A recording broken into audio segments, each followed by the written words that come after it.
ये देश आजाद कैसे हुआ? आंदोलन की बदौलत आजाद हुआ। इस देश से 190 साल का अंग्रेजों का शासन कैसे गया? राष्ट्रपिता महात्मा गांधी के आंदोलन से गया, नेताजी सुभाष चंद्र बोस के आंदोलन से गया, शहीद आजम भगत सिंह की कुर्बानी से गया, शहीद सुखदेव, शहीद राजगुरु, शहीद अशफाकुल्ला, शहीद रोशन सिंह, शहीद राजेंद्र लाली और 16 साल के खुदीराम बोस ने जब फांसी के फंदे को चूमा तब ये मुल्क आजाद हुआ। ये मुल्क उन लोगों की बदौलत याद नहीं, याद रखना, उन लोगों की बदौलत ये मुल्क आजाद नहीं हुआ जो उस जमाने में अंग्रेजों की दलाली कर रहे थे। नाम ले लूंगा तो मुश्किल हो जाएगी, नाम ले लूंगा तो मुश्किल हो जाएगी। सदन में मुझसे कहने लगे वंदे मातरम पे बहस करो। मैंने कहा प्याई मानो, 4 लोगों का नाम बताओ जो वंदे मातरम लगा के तुम्हारे पुरखे जेल गए थे। 4 के नाम बताओ। वंदे मातरम की बात करते हो, भारत माता की जय की बात करते हो, तुम लोग बात करते हो जिन्होंने अपने मुख्यालय पे 52 साल तक भारत माता का तिरंगा झंडा नहीं फहराया, उनसे कोई देशभक्ति का प्रमाण पत्र नहीं चाहिए। मुझे बहुत अफसोस है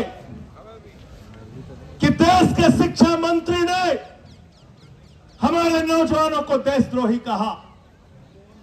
मुझे बहुत अफसोस और पीड़ा है कि इन नौजवानों को अपमानित करने का काम किया गया जो जंतर मंतर से अपनी आवाज लगा रहे हैं। मैं भारत के प्रधानमंत्री नरेंद्र मोदी और देश के शिक्षा मंत्री से कहना चाहता हूं, ये अपने हक के लिए यहां पर है, पेपर लीक को रोकने के लिए यहां पर है, और पेपर लीक पूरे हिंदुस्तान में रुकवा कर दम लेंगे। ये इनकी लड़ाई उस बात के लिए है। तुम इनको देशद्रोही कह रहे हो? जो भी अपने लिए खड़ा होता है, अपने लिए आवाज उठाता है, वो देशद्रोही हो जाता है। किसान आएगा काले कानून के खिलाफ तो कहोगे किसान खालिस्तानी है, पाकिस्तानी है, देशद्रोही है। नौजवान आएगा पेपर लीक के खिलाफ तो उसको कहोगे देशद्रोही है, देशद्रोही है। मैं तो भाजपाइयों के बारे में कहता हूं, जितना पाकिस्तानी पाकिस्तान का नाम नहीं लेते, उससे ज्यादा भाजपाई पाकिस्तान का नाम लेते हैं। लेते नहीं लेते? बताओ, लेते हैं कि नहीं लेते हैं? देश से प्यार क्या होता है वो सोनम वांगचुक से आके सीखो, अभिजीत दीपके से आके सीखो। क्या होता है देश से प्यार? यहां पे जो नौजवान है उनसे आके सीखो, उनसे आके सीखो, थोड़ी शिक्षा तुम्हारी भी बढ़ेगी। लेकिन सीखोगे कैसे? तुम तो दूसरा काम सीखने में लगे हो, दूसरा काम सीखने में लगे हो, स्कूल लूट रहे हो, या नौजवानों को 2 वक्त की खाने की रोटी नहीं मिल रही है, लेकिन तुम लोग स्कूल खा रहे हो, अस्पताल खा रहे हो, सड़क खा रहे हो, बिजली खा रहे हो, पानी खा रहे हो, हवाई जहाज खा रहे हो, समुद्री तट खा रहे हो, गैस खा रहे हो, कोयला खा रहे हो, पेपर खा रहे हो, और तो और प्रभु श्री राम का मंदिर भी खा रहे हो।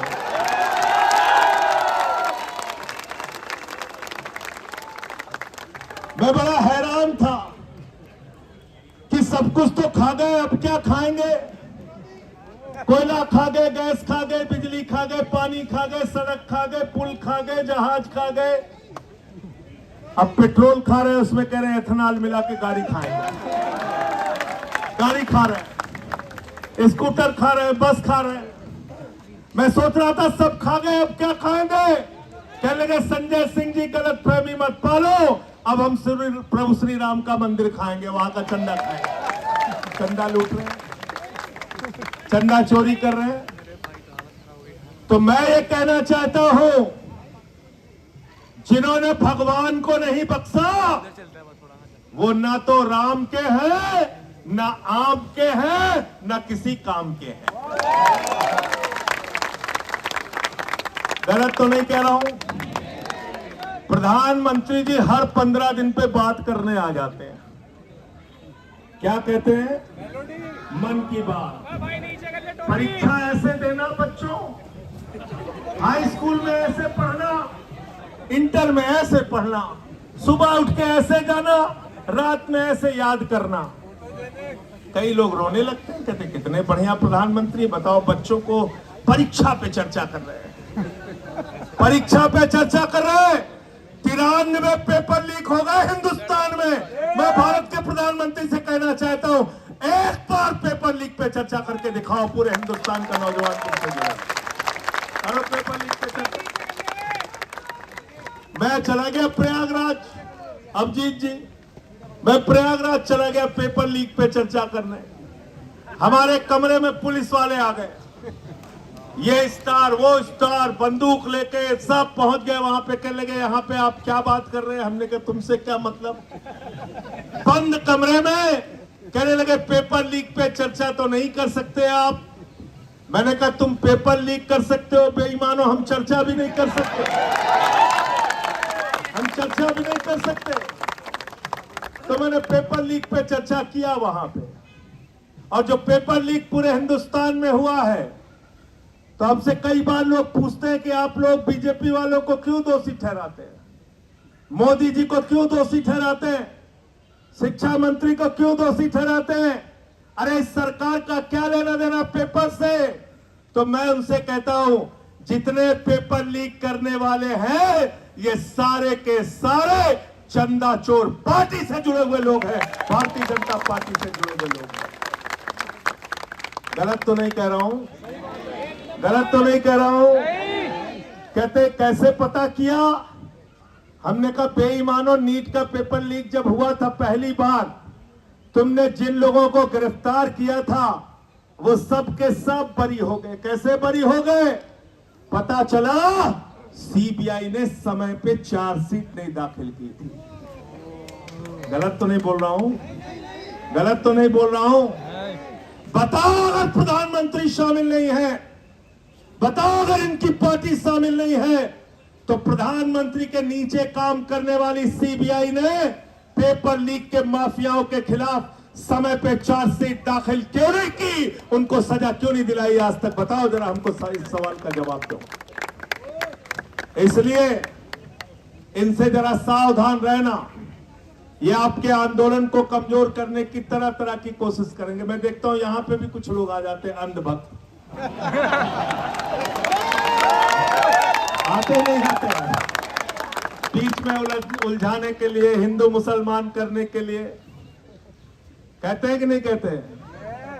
उनसे ये कहना, जितने स्कूल बंद हुए हिंदुस्तान में, 1 लाख सरकारी स्कूल बंद हुए, 1 लाख सरकारी स्कूल।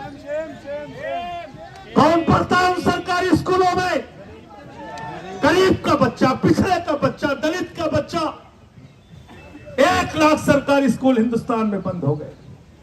1,20,000 सरकारी स्कूल हिंदुस्तान में है जिसमें सिर्फ एक टीचर काम करती है। 90,000 सरकारी स्कूल हिंदुस्तान में ऐसे हैं जिसमें बच्चियों के लिए टॉयलेट का इंतजाम नहीं है। इस देश में हजारों लाखों सरकारी स्कूल ऐसे हैं जहां पे मिड डे मील में बच्चों को नमक रोटी खाने के लिए दी जाती है, उनके चावल में कीड़े पड़ जाते हैं। मैं पूछना चाहता हूं, हिंदुस्तान के अंदर लोगों को बांटने वाले लोगों, बताओ, जो नारा लगाते हो जिस हिंदू का खून न खोला, इन बच्चों के स्कूल बंद होने पर तुम्हारा खून क्यों नहीं खोलता? क्यों नहीं तुम सड़कों पे आते हो पेपर लीक के सवाल पे? आओ इस जंतर मंतर पे समर्थन करने के लिए आओ, आओ इनका साथ दो नौजवानों का। और 20 तारीख से संसद शुरू होने जा रही है। मैं आज इस जंतर मंतर से देश के प्रधानमंत्री को कहना चाहता हूं, जो सोनम वांगचुक का मुद्दा है, अभिजीत दुबे का मुद्दा है, हिंदुस्तान के करोड़ों नौजवानों का मुद्दा है, उस मुद्दे का समाधान जल्दी से कर दो, वरना 20 के बाद देश की संसद को चलने नहीं देंगे। आपके खिलाफ लड़ाई लड़ने का काम करेंगे। आप इतिहास जानते हैं, हम तो ऐसे ही बदनाम है। ये लोग 3 काला कानून लेके आए थे, मैंने माइक तोड़ दिया। जिस माइक से वो काला कानून पास करने जा रहे थे, मैंने माइक तोड़ दिया, मुझे उठा के सस्पेंड कर दिया। भाजपा नाराज हो गए, कहने लगे देखिए संजय सिंह ने माइक तोड़ दिया, माइक तोड़ दिया, माइक तोड़ दिया। मैंने कहा बेईमानो, तुमने किसानों की हड्डियां तोड़ी है, मैंने तो सिर्फ माइक तोड़ा, ये काला कानून वापस नहीं माने हमारी बात। 1 साल तक आंदोलन चला और 1 साल के बाद भारत के प्रधानमंत्री सामने आए, कहने लगे हमारी तपस्या में कमी रह गई है। एक तो इतना रोंधा प्रधानमंत्री आज तक दुनिया के किसी देश में नहीं है। हर बात पे बेचारा रोने लगता है। कोरोना में लोग मर जाएंगे, उसके बाद रोने लगेगा आके। हर बात पे रोने लगता है प्रधानमंत्री हमारा। ऐसा प्रधानमंत्री है, चुनाव में गए उत्तर प्रदेश में, कहने लगे उत्तर प्रदेश के लोगों भारतीय जनता पार्टी को वोट दे दो। लोगों ने पूछा साहब क्यों वोट दे दे?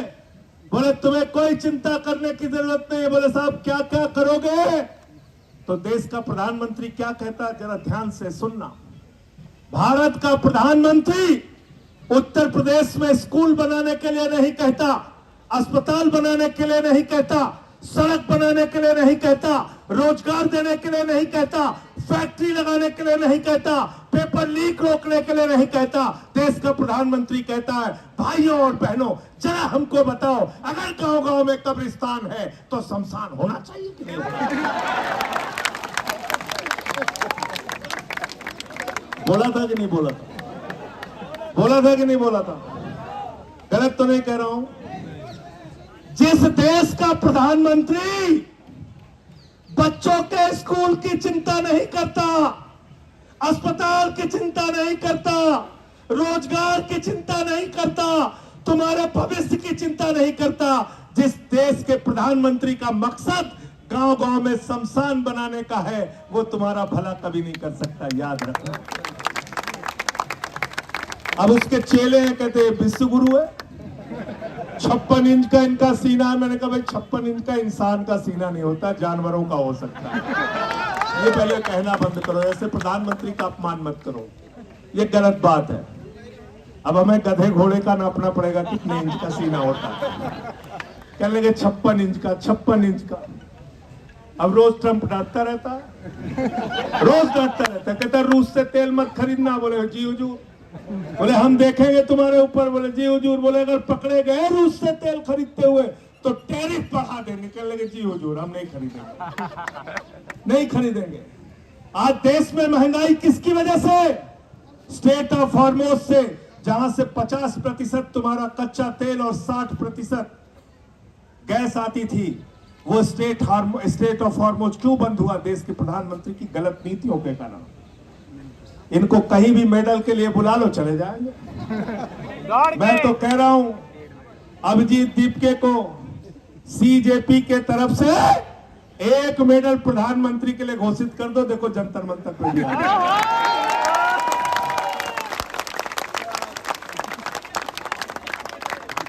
घोषित कर दो 1 मेडल, पेपर लीक मेडल, कोई भी नाम रख दो, आ जाएंगे लेने के लिए। अभी कहीं गए थे, कौन से देश में गए थे? सेशल्स में गए थे। 1,15,000 की आबादी है वहां पे। उसी दिन उन्होंने मेडल बनाया, उसी दिन पहना दिया, प्रधानमंत्री चले आए वहां। इजराइल चले गए 3 दिन पहले युद्ध के। तो भारत के प्रधानमंत्री, उनको पूरी दुनिया में घूम घूम के चिंता है। देश में हिंदू मुसलमान करके लोगों को बांटने की चिंता है। देश के अंदर नफरत फैला के अपने वोट की राजनीति करने की चिंता है। लेकिन पेपर लीक कैसे खत्म हो, इस बात की चिंता अगर प्रधानमंत्री को नहीं है, तो मैं पूरे देश के नौजवानों को आह्वान करना चाहता हूं फिर से एक बार कि एक तरफ 59 साल के हमारे सोनम वांगचुक हैं और दूसरी तरफ हमारा ये भाई, ये नौजवान साथी अभिजीत दीपके हैं। इनके कंधे से कंधा मिलाने के लिए आओ।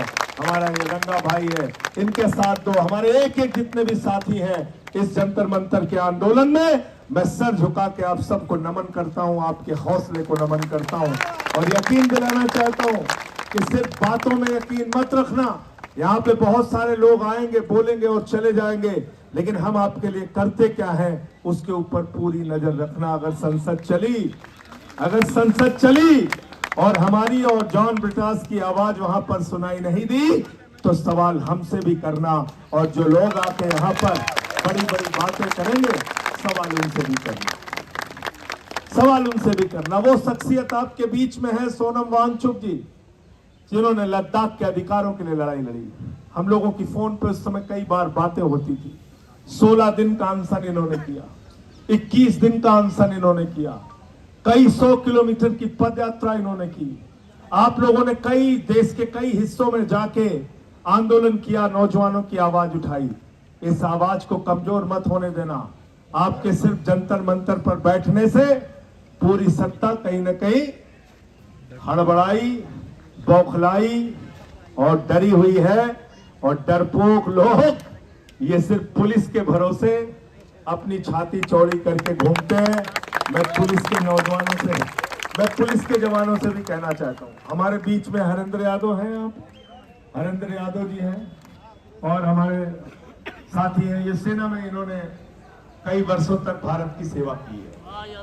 मैं आप लोगों से भी कहना चाहता हूं, पुलिस के जवानों से, मैं पुलिस के अधिकारियों से भी कहना चाहता हूं, तुम्हारे बच्चे भी पेपर लीक से परेशान हैं। तुम्हारे बच्चों का भी पेपर लीक होता है। अगर सरकार डंडा मारने को कहे तो डंडा सड़क पे चला के तोड़ देना, बच्चों के ऊपर मत चलाना। ऐसा किया था, एक जमाने में किया था, जब इस देश में आपातकाल लगा था तो उसके खिलाफ जब नौजवानों ने आंदोलन किया था तो पुलिस के लिए नारा लगता था, ये अंदर की बात है, पुलिस हमारे साथ है। तो इसलिए आप लोगों को फिर से एक बार आपके आंदोलन को हृदय की गहराइयों से बधाई देते हुए, आपके आंदोलन को नमन करते हुए, इस भरोसे के साथ कि इस सरकार को आपके आगे झुकना पड़ेगा, आपकी बात, आपकी मांगों को मानना पड़ेगा, मैं अपनी बात को यहीं पे समाप्त करता हूं और चंदा चोरों के लिए एक लाइन कह के अपनी बात को खत्म करूंगा कि ये अमन बिक रहा है, चमन बिक रहा है। अमन बिक रहा है, चमन बिक रहा है, गरीबों के तन का कफन बिक रहा है, बाजारों में राधा का तन बिक रहा है। यारो बुरा न मानो तो कह दो, इन बेईमानों के हाथों वतन बिक रहा है, इन बेईमानों के हाथों वतन बिक रहा है। इस वतन का सौदा करने वाले लोगों से आपको ये लड़ाई लड़नी है। और पीछे से कोई एक गीत के लिए बात कर रहे थे, एक गीत कह के अपनी बात खत्म करूंगा। आप भी साथ देंगे ना हमारा? रुके न जो, झुके न जो, दबे न जो, मिटे न जो, हम वो इनकलाब हैं, जुल्म का जवाब है, हर शहीद का गरीब का हम ही तो ख्वाब है। रुके न जो, झुके न जो, दबे न जो, मिटे न जो, हम वो इनकलाब हैं, जुल्म का जवाब है, हर शहीद का गरीब का हम ही तो ख्वाब है। रुके न जो, झुके न जो, जी रहे हैं इसलिए कि प्यार जग में जी सके, प्यार जग में जी सके, प्यार जग में जी सके।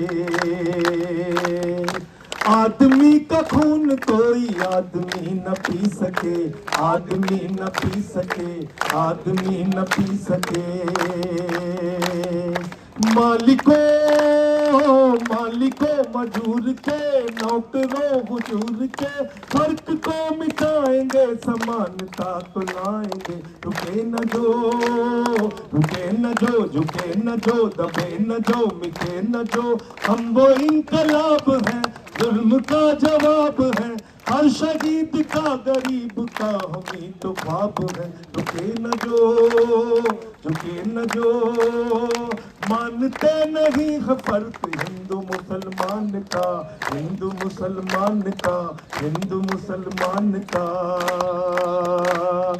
जानते हैं रिश्ता इंसान से इंसान का, इंसान से इंसान का, इंसान से इंसान का।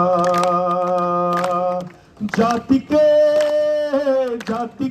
धर्म के भाषा और वेश के द्वंद को मिटाएंगे, समानता को लाएंगे। रुके न जो, हर हाथ ऊपर, रुके न जो, झुके न जो, दबे न जो, मिटे न जो, हम वो इनकलाब है, जुल्म का जवाब है, हर शहीद का गरीब का हम ही तो बाप है। रुके न जो, झुके न जो, झुके न जो, दबे न जो, मिटे न जो, हम वो इनकलाब है, जुल्म का जवाब है, हर शहीद का गरीब का हमें तो बाप है। रुके न जो। भारत माता की इंकलाब, इंकलाब, इंकलाब।